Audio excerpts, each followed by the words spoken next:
Well, we're back, and Howdy, I just kind of supposed, hey, I wish we could do this. I wish we could get Brian DeLunas in with us to talk about the stuff that I'm trying to explain right now that's going to take more than 2 minutes. And what do you know? Brian DeLunas Here I am. is right here. And just a little bit of history.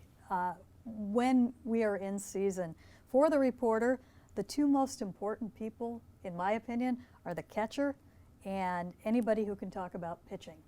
And if you don't have those, I'm in real big trouble. I can live without the manager, I can live without the hitting coach, I can live without the hitters, but I need someone to explain all of this. And this is what has become just such an interesting part of the game, in the evolution of the game, in that it has been accelerated at just light speed, it would appear, in the last probably 5 years. And the Mariners have caught on to it, I would say, in the very early going, and they've gone from the traditional model of we're going to have one pitching coach who's going to be kind of in charge of everything and be the guy and be the pitching guru, and there's no doubt a ton of knowledge there, to a more collaborative effort, which goes beyond what they think, it's what they see. And what we see now is completely different because of the technology that is available. And it's having impact on individuals and on the games. And this is somebody who's at the forefront of it, and the biomechanical side, which is huge as well.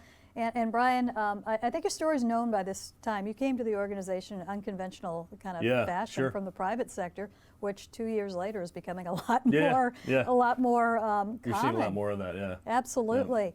But I'm really interested in what you, of course, came in as bullpen coach and part of that working, kind of trio working with the major leaguers. Last year, you had an organizational role, and you had an opportunity to see everything.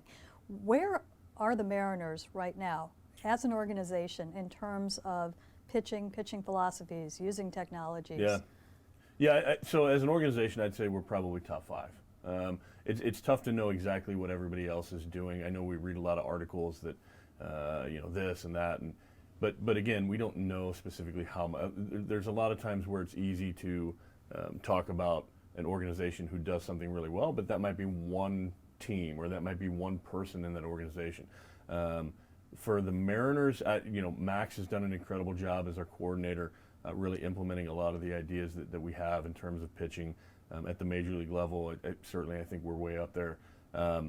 Just being able to have an overall plan that comes from the top all the way to the bottom to be able to help guys. There's not a guy in our organization that we don't have a specific plan for. And whether that's, Carson Vitale as the field coordinator, Andy McKay as the director of player development, just the integration from analytics, even scouting, player development, it's been really cool to see that everybody pulling pulling the rope in the same direction. And you see every bit of technology. I was in Texas earlier this year watching AA, and you saw the Rapsodo. That's always you care. I don't see you without that. You it's like right there. You walk around. Tell me about Rapsodo. What's this all about? So the Rapsodo is essentially a machine. It's to me, I use the analogy of a scale. Okay.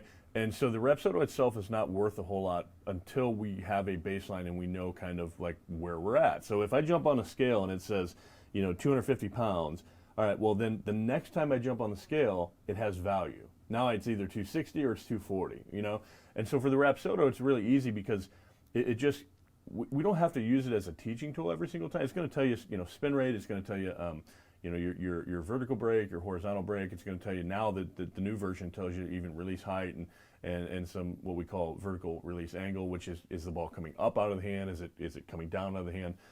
Breaking ball might be up, fastball might be down.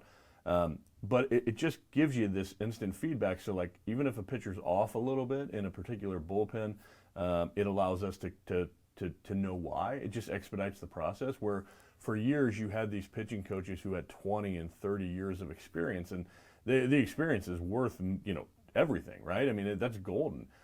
But now when you have the technology, it just expedites that process where I don't have to guess, what's going on with the break or what's going on with the spin. And again, is the ball tilted a little bit more? Okay, well, boom, right there we have it after 1 or 2 throws, and we can make an adjustment as opposed to trying to convince the pitcher to do something else. Okay, let's talk about a few things here. Let's talk about angle. And how do you measure that, and how do you, if a guy is off with that, how do you know, and where do you go from So you're talking about like vertical release angle and horizontal release angle? Yeah, so for us, the Rapsodo is the easiest one to use. We use it in a bullpen. To be honest with you, I don't know how it measures it. It's like this, this secret sauce, I guess, inside of the equipment. But it's going to watch. It's going to have like a camera which actually watches the pitcher, and it's going to take a lot of frames, and it's going to kind of measure, is the ball popping up out of the hand? Are we directly behind it? Or are we actually, are we pulling down, so to speak? I know a lot of times we as youngsters, we hear, stay on top of the ball, stay on top of the ball. Well, for a breaking ball, a lot of times, especially a curve ball, the ball is going to actually come up out of the hand trajectory just a hair, and then maybe come down. So the key is that if it's like, say, a Yusei Kikuchi breaking ball or a Marco, the difference between a 1 degree and like a 4 degree or 3 degree is huge. So the idea is that it might have a little bit break. Really, for us, our idea, what we'd like to do is get all the balls coming like behind, because if we can get the ball coming up. So a perfect example would be Eddie Diaz. And we all know Eddie Diaz and had a great year in 2018. So for Eddie, his fastball is going to have that maybe, let's say, a neutral release angle. But when he throws his slider, and we all see the slider that he basically throws into the left-handed batter's box and he swings, and people are at home going, how did he swing at that? Like that was, but he throws that pitch. And the difference really is that when he has that release angle, the same release angle as the fastball, you can't, the fastball is 100 miles an hour. So in the breaking ball, the slider is like 92, 93. So you can't really make a difference. You're just swinging out of the hand because you're seeing fastball, you're seeing release angle. If he tries to start throwing that ball up and into the strike zone, sometimes the release angle might shift a little bit. And for a hitter, they don't know why, but they're seeing that. And that's where they react a little bit differently. So that's where that really comes into us, really, especially on like the changeup and the breaking ball, and how quickly can we get that closer to look like the fastball. You see quite a bit now where the strike zone has changed a little bit, where we're looking more like the up fastballs. You see the playoffs, everybody's throwing up almost, and the off-speed stuff is down below the zone. Well, the easiest way to do that is to try to match that horizontal angle, or I'm sorry, that vertical angle. And that's an easy fix, I would imagine. Yeah, for the most part. I mean, because if you have a Rapsodo, it tells you right away. Right. So if we don't have a Rapsodo and we're not using a tool, again, we're kind of guessing and we're hoping. So we can throw one that looks good, but guys are rarely throwing maximum effort in a bullpen. So if we're throwing at 80%, we're going to probably get a little bit more, a vertical angle there. But the point is to be able to tell the person or the pitcher that, I know you're bouncing it in there. That's the angle we want. That's the feel we want. That's sometimes a hard sell, too. It is, too. It is, because a lot of pitchers go about their bullpens in a way where they want it to see where it finishes as opposed to how it comes out of the hand. It's results-based. It really is. We all want to see, did this work? Like, at the end. Absolutely. And it's one of the issues that, we're getting off topic a little bit, but it's one of the issues that I always have with flat ground, and we tried to change it a little bit last year, is guys will go throw 50-foot flat grounds and try to throw a slider, and they're trying to get results with 80% effort and at 50 feet. Well, ultimately, if you throw a really, really good one, we shouldn't see almost any movement at 50 feet, right? We want the movement to be really late. So trying to convince guys of that, though, that have done flat grounds for 20 years or whatever, their whole life, is not always the easiest sell. That's where a little bit of trust and relationship building comes in. But yeah, that's the point, is shifting it from results-based at the plate to actual results out of the hand. Yeah, process-based. Yeah, process-based, really. Is that something that's trying to be phased out in the minor leagues, the flat grounds? Or yeah, a little bit. Is there a standardized in-between work that you or? So for me, I get it. If you just want to have a little bit of feel and you just want to kind of, toss some up there and just get your rhythm. If you use it for the right reason, I don't mind flat ground. But if you're using it to shape a pitch, we'd always prefer you to just go up in the mound. And you saw a lot of that this year where, the guys would do all their throwing, their flat ground daily throwing, and then they'd all go out to the bullpen, and we'd have our Rapsodo or camera set up, and we'd be able to give them some feedback. Certainly some of the older guys, if they just want to get some rhythm, I'm okay with that. Yeah. Another thing that I think we're getting a better understanding of, but I think a lot of people, obviously there's not a complete understanding, and I think a lot of people don't want to put up their hands saying, I don't get it, and you are perfect for this. Spin rates. It is. It's a common measure right now, but one that is really not understood. Can you explain what it is and what impact it has? Yeah. So starting at the basic, and to be blunt, I think that we are still all learning a lot about spin rate, and because it's not. I think everybody wants this perfect scenario of high spin throw up and low spin throw down, and it's not always the case. Release angle, release side. whether a person has kind of some natural ride. We saw that with like Nick Vincent a couple years ago, who had some, kind of the way that he threw the ball really led him to throwing up in the zone. And can you explain ride just in case? Yeah, people so don't ride is understand that? basically, it's kind of that carry up to the zone and like through the top of the zone. Sometimes a lower release height will give you some of that ride. Now, if I'm like I always think of like a Kyle Gibson type. We don't really have one here in Seattle, but a Kyle Gibson type in Minnesota with the Twins is really over the top and pulling the ball down. He's not going to have as much ride because he's actually pulling that ball down to the bottom of the zone. But yeah, so the bottom line is really this: the more spin, the major league average pitcher throws about 92, 93 and has about 2,200 average spin rate. What we'd like to do, it's not necessarily that high spin or low spin's good. It's that the further we get away from the average, because the average is what we see on a daily. The major league hitter sees that the most on a daily basis. So the most he's going to see is usually around 2,200.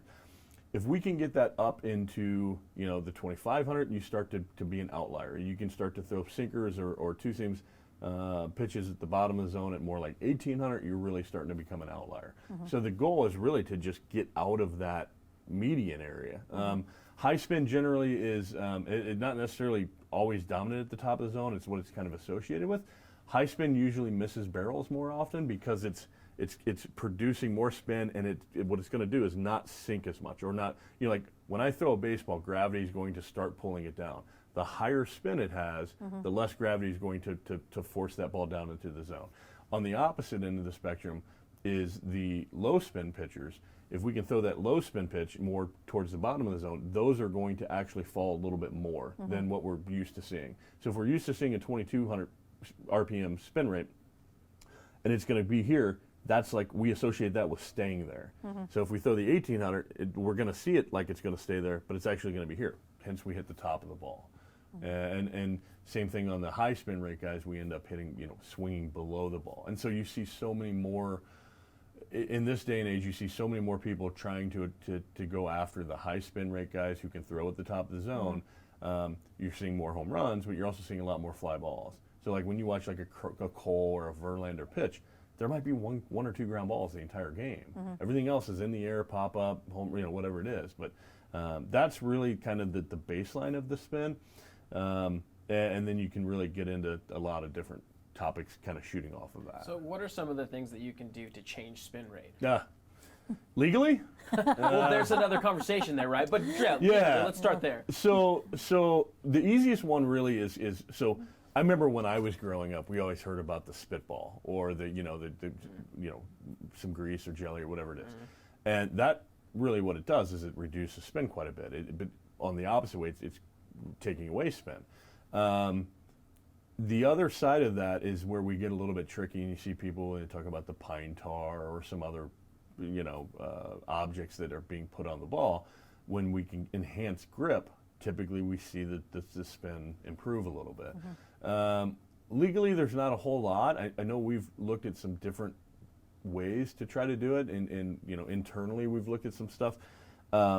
But yeah, there's not a whole lot that you can do, to actually unique improve. to the pitchers themselves. I mean, there's much. not like, if I had a pitcher, it's not, okay, we're going to go out and work on Right. improving spin rate. We Right. can work on trying to improve ride, which sometimes will improve spin a little bit. We can work on, so for example, if I use the baseball, one of the things that we look at is a lot of times pitchers may throw their four seam like this, okay, and they may have the fingers spread out and it feels comfortable to them. Right. What will happen is this, let's say this is 2,200 spinner, it's pretty average. We have seen pitchers that if we put our fingers a little bit more together, we make sure we're on the seam so that the ball is actually spinning off of we're getting that rip off of the fingers on the seam, as opposed to on the ball here. That could all of a sudden change the spin rate to like 2,350 or something like that. So you're basically increasing friction, right? Yeah, you're just basically increasing friction in the ability to spin. So the ability to rip on the seam, and then the ability, or kind of pull on the seam, and then the tightness of the fingers as opposed to here. So like if you see a split finger fastball, for example, and let's say we do this.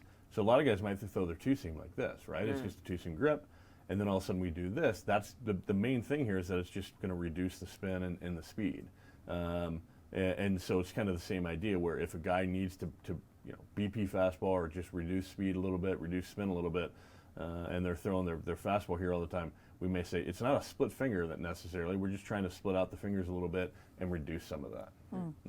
But there's really not a lot that you can do to increase. There's actually more, I think, that legally that you can do to kind of to decrease spin. But it always kind of depends on the pitcher too. So how do you work with what they have at that point? With what the pitcher actually has, yes. and this is what he is. Yeah, this is what. Yeah, so it just comes down to, so if you have if you give me 5 pitchers to work with and they all kind of fall in that average range, I don't know that we really try to okay, we're going to try to improve or try to. I just think locating, changing speeds, the traditional ways of pitching kind of play a little bit more important role. The other thing we do look at as well is, again, our guys like Joel Furman up in the upstairs, those guys do a great job. Really look at in terms of how much ride. We'll look at the vertical break, induced vertical break, the horizontal break, those kind of things, and see if we look at the axis of the ball and see if we can help there. So we got a guy who's 22 inches or like a 2220, 2250, whatever it is, spin rate, and he is got, let's say, 15, 14 inches of induced vertical break, which is kind of again in that average zone. So we're looking at basically the plainest, simplest average major league fastball. Well, now what we would start to do is maybe locate, does it make more sense to add sink and try to take away some spin? Does it make more sense to try to get that tilt from maybe he's at a 130 and try to get him to like a 1220 and maybe get a little bit more. Right now he gets up into the 18 inches of vertical break, because even if he's only a 2200, 2250 spin rate type guy, if he can improve the vertical break, sometimes that'll really help in terms of maybe being at the top of the zone and going to the top, because now what we can do is accentuate his other pitches. So that's where you'll see a guy who maybe starts to throw 50% sliders, as opposed to he was throwing 70% fastballs and 20 and 10. Talk to us a little bit about, and I think this plays into it, a lot of what we're talking about right now, as much as it is about improving the pitcher, it's also about finding the pitcher. And they're able to study all of that. And you look at Brandon Brennan, who was brought into the organization, was brought in for very specific reasons. You look at Austin Adams, who was brought in, very specific. What happens when those players get in front of you? What do you look at, and how do you evaluate, and then what do you do? Yeah, so I think it really, when it starts, it usually starts upstairs in the front office. And it starts with Joel and Jesse and a lot of our guys, and they're fantastic. And what they will do, whether it comes to 6-year freeze or waiver guys or whatever the case is, guys who've recently been DFA'd, it'll go through this whole, whether it's an email chain or we'll pass it all back and forth, and it'll kind of go from what does Joel see, what does Jesse see, what do our advanced scouts see, what do I see on the pitching side, and our front office guys, Justin might jump in there and say something, or from his standpoint, he's not going to be able to acquire, or we'd have to keep him at the big leagues, out of options. All that stuff plays a role. Then once we decide, yes, there are certain aspects of his repertoire, if you will. So Connor Sadzik was a great example. Connor, when we looked at him, he was released by Texas, and he was, he wasn't throwing strikes. And Connor had thrown the four-seam fastball. He had thrown a curveball. He had thrown a slider. He had thrown a changeup, and it just all over the map, right? I mean, love Connor to death, but I think he would tell you that as well. He's missing the strike zone. He's not throwing strikes. It's a little bit non-competitive. And it's a guy who's throwing 98, 99 miles an hour, 100 miles an hour. So what we looked at with Connor was it's not necessarily a matter of the pitches that didn't perform when you just look at his profile, where he was throwing the most of. And the curveball and the changeup, which he's thrown quite a bit, were his worst pitches. So he had this well above major league average slider that he was only throwing 15% of the time. So it was a really easy deal with Connor to just say, to be able to come in, and when we brought him in and say, listen, this is what we'd like you to do. We want you to just basically throw your best pitch more often, which is, pretty fair. It's always been, for 100 years, it's always throw your best pitch, and So just the ability to get him to throw his slider more like 50%, reduce the amount of times that he had to throw the fastball that he didn't have incredible control on, and all of a sudden he became a pretty useful, major league tool or option.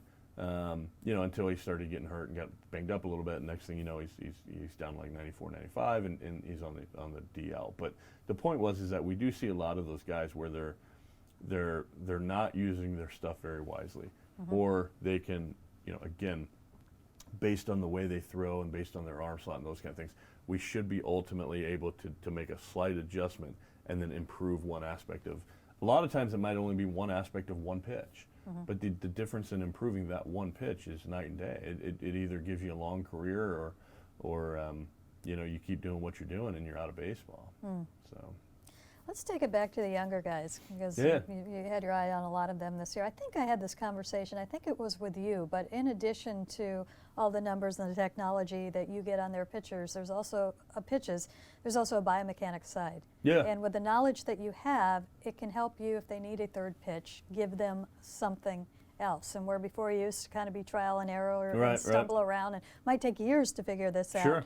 You have so much more at your disposal. How does that work? Yeah, well, so with a big group of our guys, we brought them up into Seattle. We had a biomechanical analysis done, a BMA, and really for us, we use that information to not only shape what they do on the mound and to be aware of certain things in terms of health and longevity and how many innings we could pitch and how much rest they should use. That information gives us a lot of those, again, more deep, like most of pitching historically is reactionary. We think the guy should throw 100 innings this year and then 120, 150. Some guys are really built, they can go 170 innings. Some guys can't. So that really helps us there. It also really helps us in the training room, and it really helps us on the strength side, what adjustments each person should make. And so the movement, in my eyes, movement matters. Movement's everything. And what I mean by that is, if a pitcher doesn't have the hip mobility, he can't internally rotate as well, that's going to affect the shape of his pitches. Okay, very, very much so. Like if you were standing on a tee box hitting a golf ball. Can you explain the shape really quick to people who might not? The what? The shape. Can you explain that really Shaping a quick? pitch. Oh, shape of the pitch. Yeah. So like, if I'm trying to rotate in and my hips get cut off, I'm probably going to have like consistent arm side run. Just kind of push, what we would call push. And we get really deep into this in terms of like, is a guy, if you, again, using the golf analogy, is he a guy who kind of hooks the ball or draws the ball? Is he a guy who just punches it right behind, or is he a guy who kind of has this push, right? Yeah, the ball's going to drift away. Yeah, from it's his always going to arm be that he's drifting throwing. that way. Yeah. And so like if we're asking that guy to locate glove side, and we're asking him to throw a curveball glove side, we're asking somebody to do something they physically really can't do. But what we would do for historically is we'd go into the bullpen and keep working at it, keep working at it. This is like that. It's a quick, we know right away, okay, bam, he can't do it.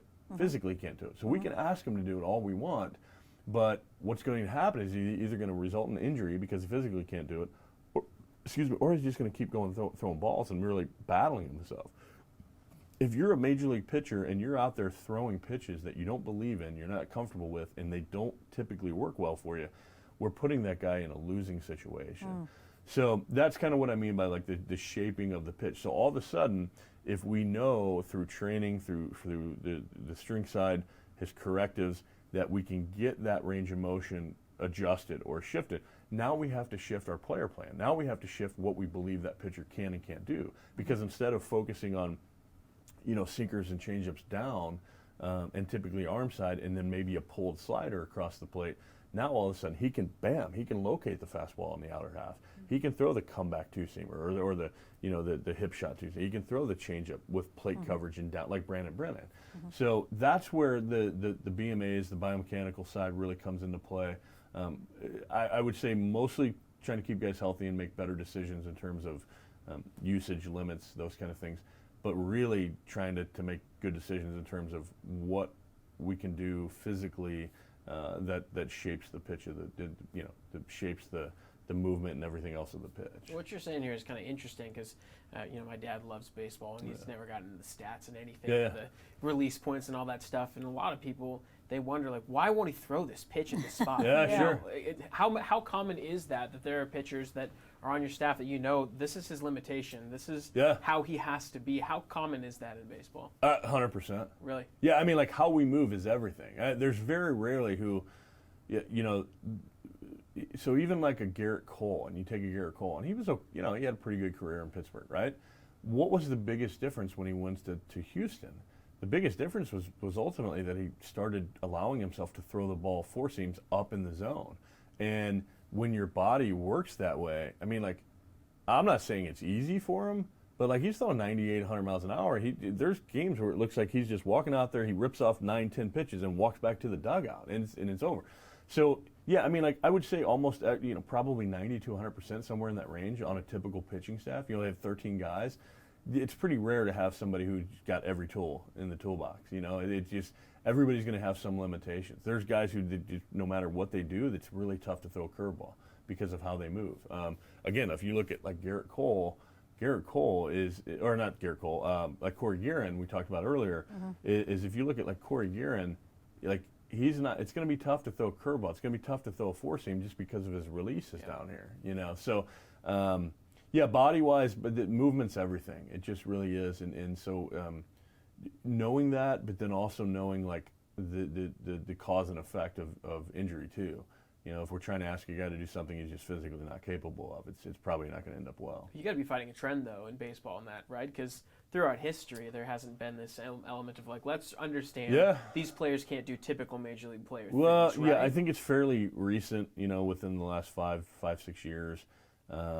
You a lot of times you'd have coaches, even at the major league level, who, or a minor league coordinator or whoever it is, where, hey, this is what we do. We throw sinkers down. We throw, like, I remember Dave Duncan, and Dave was a tremendous pitching coach in St. Louis, where I'm from, and but again, he got a lot of praise for kind of resurrecting careers as guys were done. But a lot of it was the same type of guy, the guy who could throw the sinker, the guy who could throw the changeup, the guy who could locate off the plate, down, glove side. It limits you, and we always kind of call it like the 20-60-20 rule, because if you have one set of rules that we're all going to go and we're all going to throw two seams down and we're all going to throw changeups down. All right, well, 20% of us might get better. 60% are probably going to stay about the same, and then 20% are going to get worse. And that's the thing, is like you have to be nowadays open-minded enough to be able to understand what makes each pitcher different, and then accentuate it. And that's really what it's coming down to. I think there's a lot of hubbub, so to speak, made of the pitchers going to certain organizations and getting better and those kind of things. I think it's just being smart, more than anything. I mean, it's like I used the example with Connor earlier. If you've got an above major league average, a way above major league average slider, and you're throwing at 15%, whose fault is that? I mean, you should be a legit big time pitcher that's having a lot of success. You just have to throw your pitch. And so, like, we see it was kind of taboo in my time, but to see a guy throwing 50% sliders, now it's normal, and it's still, because a lot of people don't get that. It's still, go establish your fastball. And we're not playing that game anymore. We're playing the game of get 3 outs as fast as you can, and then go take a shower. So it's unique in that we have to treat every pitcher individually. That's really what we do, and and just give each guy their best chance to succeed. And sometimes that's throwing your fastball 80% of the time, but sometimes it's throwing your slider 60% of the time. And it gives guys a chance to succeed and stay in baseball for a long time. This is Brian DeLunas from the Mariners talking all things pitching. When we come back, which will be next week, we're going to do a weekly this time, not the bi-weekly.